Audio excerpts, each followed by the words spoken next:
Now, I've spent the last few days in Marrakech, and these are 3 things I loved about Marrakech and 3 things that I didn't.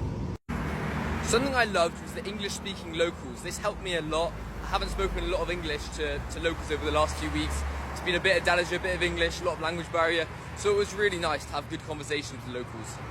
Now, another thing that I loved was the nightlife. Now, it was 2 AM one morning, and I couldn't sleep, so I decided to go out and see if there's anything going on. And for a while there was nothing, it was pretty dead, and then I turned a corner and there was a street, it was just full. There was the market was completely full, probably hundreds of people in there. It was 2 AM, so that is not something you get in a smaller city. And a third thing that I loved was the street food. I thought it was really reasonably priced, even for a big city. All of it, 10 out of 10.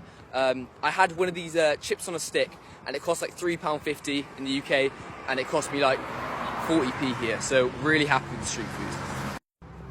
Now, one thing that I didn't like about Marrakech was the taxis and taxi drivers. I had a really bad experience on my first night. I ended up getting scammed by a taxi driver, which led to me having to walk everywhere for the next 3 days, which lost me a lot of time in the end, okay? So guys, be really careful getting a taxi in Marrakech. Now, another thing that I really didn't like was how in your face some of the people were trying to sell you stuff. Like, even when I explained I live here, I'm not a tourist, I don't want to go on a tour, I've been there, they stand in front of you. It can be really hard, especially if you're one who's finds it hard to say no. I said no, so I didn't have too many problems, but I feel like a lot of people, they would really struggle with that. Another thing was the roads. Now, these was just so, trying to cross a road, right? Even when it's a green light, there's cars going, there's bikes going everywhere.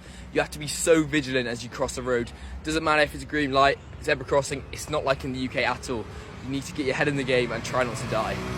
Hopefully you enjoy my Marrakech videos. Let me know what kind of content you want to see more of and what cities I should visit next.